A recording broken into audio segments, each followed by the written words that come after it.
दोस्तों लेखपाल के लिए हमने एक एमसीक्यू सीरीज चलाई है। आप ये समझ लीजिए, अगर आप एमसीक्यू ठीक से तैयार कर लेंगे तो इनसे ही सिलेक्शन हो जाएगा, इन्हीं में से क्वेश्चन आ जाएंगे डायरेक्ट। लेकिन इनमें से कुछ छोड़ना नहीं है, ऑप्शन के साथ भी आपको तैयार कर लेना है। अब देखते हैं पर डे हम एमसीक्यू लाएंगे, उन्हें आपको साथ साथ तैयार कर लेना है, इसी से सिलेक्शन हो जाएगा। बस ये कि आपको पढ़ाई बहुत ध्यान से करनी पड़ेगी।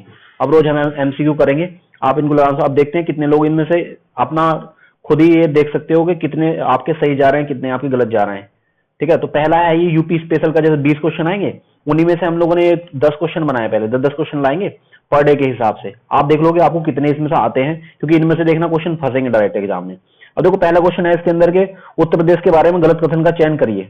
ठीक है, तो पहला है इसके अंदर, इसका कुल क्षेत्रफल और भारत के कुल क्षेत्रफल का 7.3 है, कि उत्तर प्रदेश का जो क्षेत्रफल है वो भारत के कुल क्षेत्रफल का 7.3% है, तो ये ठीक है।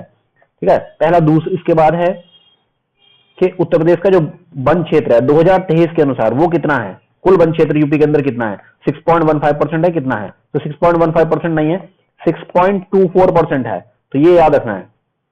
अब डायरेक्ट सवाल ही आ जाएगा, भारत की कुल जनसंख्या का 16.51% रहता है भारत के यूपी के अंदर, ये भी बिल्कुल ठीक है, तो ये फैक्ट आपको याद तैयार रखने हैं। यह भारत का सबसे बड़ा गेहूं उत्पादक राज्य है, तो ये भी ठीक है, तो इनमें से अलग से भी सवाल आ जाएगा, तो ये फैक्ट आपको तैयार रखने हैं। उसके बाद उत्तर प्रदेश में काली मिट्टी कहां पाई जाती है, तो उत्तर प्रदेश में काली मिट्टी किस जिले में पाई जाती है, ललितपुर में, अलीगढ़ में, बलिया में या फिर बलरामपुर में। तो नॉर्मली जो काली मिट्टी है विशेष रूप से वो ललितपुर में पाई जाती है, इसके अलावा सोनभद्र में भी पाई जाती है, सोनभद्र में, ललितपुर में, बांदा में, इन जिलों में पाई जाती है। याद रखना है ये काली मिट्टी यूपी के अंदर कहां पाई जाती है। इसके बाद है संतरा उत्पादन के लिए प्रसिद्ध है, संतरा उत्पादन के लिए कौन सा जिला प्रसिद्ध है, तो सहारनपुर, अलीगढ़, बलरामपुर या फिर बिजनौर। तो सहारनपुर संतरा उत्पादन के लिए प्रसिद्ध है, संतरा उत्पादन के लिए कौन प्रसिद्ध है, सहारनपुर। ये क्वेश्चन भी कई बार आया है, आपको तैयार रखना है, बहुत ध्यान से नोट्स बना के याद कर लो साथ साथ।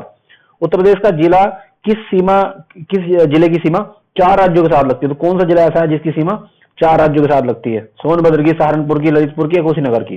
अब देखो सोनभद्र की 4 से लगती है, सहारनपुर की कितनी से, 3 से लगती है। अब सोनभद्र के आपको 4 वाले याद भी रखने, कौन कौन से वो 4 हैं, बिहार हो गया, छत्तीसगढ़ हो गया, एमपी हो गया और झारखंड हो गया, 4 जिले। उसके बाद सहारनपुर की 3 से लगती है, 3 कौन कौन से हैं, उत्तराखंड हो गया, हिमाचल प्रदेश हो गया और दूसरा हरियाणा। ठीक है, तो 3 जिलों से लगती है, इसकी 3 स्टेट से लगती है, तो ये याद रखना है। इसके बाद एनसीआर में कौन सा जिला नहीं आता है, एनसीआर जो है उसमें कितने जिले आते हैं, यूपी के 8 जिले आते हैं। तो पूछा है कि इसमें से एनसीआर में कितना, कौन सा जिला इसमें से नहीं आता है, जैसे मुजफ्फरनगर हो गया, बुलंदशहर हो गया, शामली हो गया, अलीगढ़, तो इनमें से कौन सा जिला नहीं आता है। टोटल मिला के एनसीआर में कितने आते हैं, 8 जिले आते हैं, तो आपको याद रखना है। अब देखो मुजफ्फरनगर भी आता है, बुलंदशहर भी आता है, शामली भी आता है, अलीगढ़ नहीं आता है, ये याद रखना। शामली के लिए एक और महत्वपूर्ण है, अभी साल आगे क्वेश्चन ही आएगा इस पे। उसके बाद उत्तर प्रदेश के बारे में गलत कथन का चयन करें, तो ये बहुत महत्वपूर्ण है, ये फैक्ट बहुत महत्वपूर्ण है इसमें। ये भारत का तीसरा सबसे बड़ा राज्य है, ये गन्ना उत्पादक सबसे बड़ा राज्य है, आलू का सबसे बड़ा उत्पादक राज्य है, मोबाइल उत्पादक सबसे बड़ा राज्य है। तो मोबाइल उत्पादन में भी यूपी नंबर 1 है, अप्रोक्सीमेटली 55% के आसपास मोबाइल जो है, मोबाइल फोन बहुत पाई है। आलू के मामले में नंबर 1 है, गन्ना को उत्पादन में भी नंबर 1 है। सबसे बड़ा राज्य नहीं है ये क्षेत्रफल के हिसाब से, ठीक है, तीसरा सबसे बड़ा राज्य, चौथा सबसे बड़ा राज्य है, चौथा सबसे बड़ा है। पहले नंबर पे कौन है, राजस्थान, फिर दूसरे पे कौन है, मध्य प्रदेश, तीसरे पे कौन है, महाराष्ट्र। तो ये ऑर्डर भी आपको याद रखना है, याद रखना है ये भी। इसके बाद है जिला और हेडक्वार्टर, ये बहुत अच्छा क्वेश्चन है, जिला और हेडक्वार्टर। अंबेडकर नगर, अकबरपुर माटी, कानपुर देहात, अकबरपुर माटी, संत कबीर नगर, खलीलाबाद। ठीक है, इसके बाद है गौतम बुद्ध नगर, हापुड़, तो यही गलत है, गौतम बुद्ध नगर का हापुड़ में नहीं है, गौतम बुद्ध नगर का है नोएडा के अंदर, नोएडा में। ये तीनों सही है, ये भी अलग अलग आपको याद रखने, क्योंकि इनमें से भी सवाल आ जाएगा डायरेक्ट।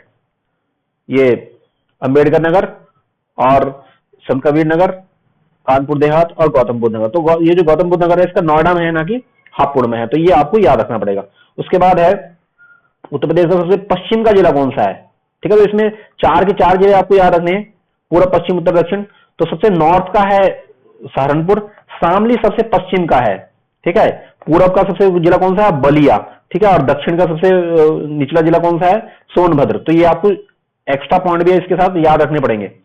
इसके बाद किस जिले की सीमा नेपाल के साथ नहीं लगती है, बोल रहा नेपाल के साथ कितने, तो नेपाल के साथ कितने जिलों की सीमा लगती है, 7 जिलों की सीमा लगती है नेपाल के साथ, वो 7 के साथ आपको याद रखने। अब पूछ रहा है इनमें से किसकी सीमा नेपाल के साथ नहीं लगती, कुशीनगर, बहराइच, बलरामपुर या सिद्धार्थनगर।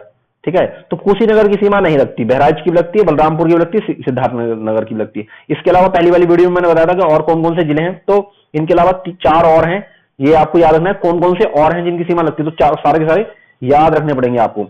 इसके बाद सहारनपुर की सीमा किस राज्य के साथ नहीं लगती है? तो सहारनपुर की सीमा देखो किस राज्य के साथ नहीं लगती इनमें से, हिमाचल प्रदेश के साथ, उत्तराखंड के साथ, हरियाणा के साथ, या फिर राजस्थान के साथ। तो राजस्थान के साथ नहीं लगती, इसके साथ भी लगती है, इसके साथ भी लगती है, इसके साथ भी लगती है। तो ये जो क्वेश्चन है ये आपको हूबहू याद रखने, साथ में उसमें जो फैक्ट भी है नीचे वो भी आपको तैयार रखने, क्योंकि वो भी बहुत सारे क्वेश्चन उनमें से भी आ जाएंगे। तो फैक्ट भी याद रखना है, साथ में क्वेश्चन भी याद रखना है आपको।